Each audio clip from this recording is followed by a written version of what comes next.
రక్షకుడైన యేసుక్రీస్తు నామమునకే మహిమ ఘనత ప్రభావమును కలుగును గాక. Jesus with has ministries Telugu YouTube channel వీక్షిస్తున్న మీ అందరికీ మా హృదయపూర్వకమైనటువంటి వందనాలు. ప్రియులారా, ఈ ఉదయకాల సమయము ఫ్రెష్గా దేవుని యొక్క సన్నిధులు, దేవుని యొక్క వాకును మరి మనకి వెల్లడి చేయడానికి పరిశుద్ధాత్మ దేవుడు ప్రతిదినము మనకిస్తున్నటువంటి ఈ అవకాశాన్ని బట్టి ప్రభువుని స్తుతిస్తూ కనపరుస్తూ మీరందరూ కూడా హృదయపూర్వకంగా దేవుడిచ్చేటటువంటి ప్రతి మాటను రిసీవ్ చేసుకోండి. మీరు ఏ కష్టంలో, ఏ దుఃఖంలో, ఏ అపాయంలో, ఏ కుట్రలో, ఏ కుతంత్రముల్లో మీరు చిక్కుబడిపోయి ఉన్నా, ఏ భయంకరమైన పోరాటాలు మీరు అనుభవిస్తున్నా, ఏ దిక్కుతోచని స్థితిలో మీరు ఉంటున్నా, ఏ దొంగ ఊబిలో కూరుకుపోయి బయటికి రాలేని స్థితిలో ఉన్న దేవుడు ఇచ్చేటటువంటి మాట అమూల్యమైనది, అది సత్యమైనది, అది జీవము కలిగినది. నిన్ను నన్ను బ్రతికించేటటువంటి దేవుని మాటను హృదయపూర్వకంగా రిసీవ్ చేసుకోండి. దైవ దీవెనలు పొందుకోండి. ఈరోజు దేవుడు మనకిస్తున్నటువంటి చక్కని వాగ్దానము అపోస్తుల కార్యముల గ్రంథము 18వ అధ్యాయము 10వ వచనంలో ఇలా రాయబడి ఉంటుంది. నేను నీకు తోడై ఉన్నాను, నీకు హాని చేయుటకు నీ మీదికి ఎవడూ రాడు. ఇంగ్లీష్లో ఎలా ఉంటుంది? For I am with you and no one's will attack you to harm you. నీకు హామ్ చేయడానికి, నిన్ను ఇబ్బంది పెట్టడానికి, for I am with you, నేను నీతో ఉన్నాను కాబట్టి నీ మీదికి ఏది కూడా వచ్చినా, ఏది అటాక్ చేసినా, ఏ రూపంలో అటాక్ చేస్తుందండి? అపవాది ఆయా రూపాల్లో అటాక్ చేస్తూ ఉంటుంది.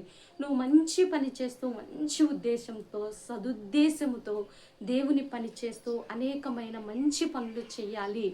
దేవుని మరి మనసును బట్టి, దేవుని కృపను బట్టి మంచి పనులు చేయాలి అని నువ్వు దేవుని కోసం నిలబడుతూ ఉన్నప్పుడు నీ మీదకి అపవాది అనేక రకాలుగా అటాక్ చేస్తుంది.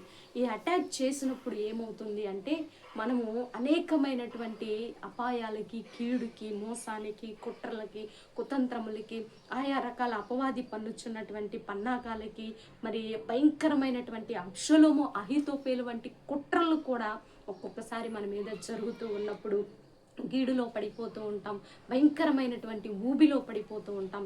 అవన్నీ కూడా మరి ఒక్కొక్కసారి మనల్ని ఏం చేస్తాయంటే మానసికంగా కృంగదీస్తూ, ఇక వద్దు, నా బ్రతుకు చాలించేస్తాను అనేటటువంటి నిర్ణయానికి అపవాది నిన్ను తీసుకువచ్చి, నేను ఒంటరిని అయిపోయాను, ఇక నాకు ఎవ్వరూ లేరు, ఈ అపాయాలను బట్టి, ఈ కీడును బట్టి నేను ఇక ఏమీ చేయలేను, ఇక అయిపోయిందేమో, నా జీవితం మొత్తం శూన్యమైపోయిందేమో, మరి నేను ఒంటరిని అయిపోయాను.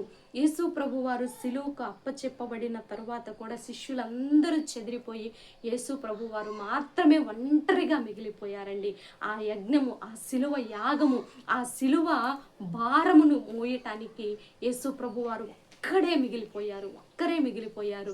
మరి నీ జీవితంలో దేవుని ప్రణాళిక, దేవుని చిత్తమును నెరవేర్చడానికి నువ్వు ముందుకు సాగుతూ ఉన్నప్పుడు నీవు ఒంటరివైపోయావేమో, ఎవ్వరూ నీకు లేరేమో, నీకు సహకరించే వారే లేరేమో, నీ పరిస్థితులన్నీ తారుమారైపోయినవేమో, శూన్యమైపోయింది, అందరి చేత తృఢీకరించబడుతున్నావేమో, భయంకరమైన చెడ్డ మాటలు, చెడ్డ ప్రచారాలు, ఇక నీ జీవితంలో అంతా శూన్యమైపోయిందేమో. అయితే దేవుడు నీకు ఈరోజు ఇస్తున్నటువంటి చక్కని వాగ్దానము, I am with you from I am with you and no one's will attack you to harm you. ఎవ్వడు నీ మీదికి వచ్చినా, ఏ హాని చేయాలని చూసినా, ఇది విశ్వసించి నమ్మండి, మీ జీవితంలో దేవుడు అద్భుతము చేయబోతున్నాడు. ప్రజెంట్ ఉన్న పరిస్థితి ఉండదండి. నీకు నీ పూర్వపు స్థితి, నీ దేవుని మీద నీకు ఉన్న భక్తి, ఆ శ్రద్ధ ఒకసారి రీకాల్ చేసుకో. ప్రభువా, అందుకే హిజ్కియా అన్నాడు గోడ తట్టు తిరిగి, ప్రభువా, నేను నీ ఎదుట ఎలా జీవించాను, ఒక్కసారి నన్ను జ్ఞాపకం చేసుకో ప్రభువా అని వెనుక ఆ గోడ తట్టు తిరిగినప్పుడు, ప్రార్థన చేసినప్పుడు హిజ్కియాని మరి 15 సంవత్సరంలో ఆయుష్ ఇచ్చిన దేవుడు నీ జీవితంలో కూడా ఒక్క ప్రార్థన చెయ్యి, పశ్చాత్తాపంతో కూడిన ప్రార్థన, ఒక్క ప్రార్థన చెయ్యి. నువ్వు ఏ పరిస్థితుల్లో ఉన్నా సరే దేవుడు నీ మీదికి వచ్చేది ఏది కూడా ఏ హాని చేయదని దేవుడు వాగ్దానం చేస్తున్నాడు. నువ్వు ఏదైతే నీతిగా, న్యాయంగా, యథార్థంగా దేవుని సన్నిధిలో నిలబడి పరుగెడుతున్నావో, నీ యొక్క మరి ఆ యొక్క ప్రణాళికను, దైవ చిత్తమైనటువంటి ఆ ప్రణాళికను దేవుడు మాత్రమే నడిపించబోతున్నాడు. నీ రథసారథి ఆయనే. నీ నడిపింపు ఆయనే.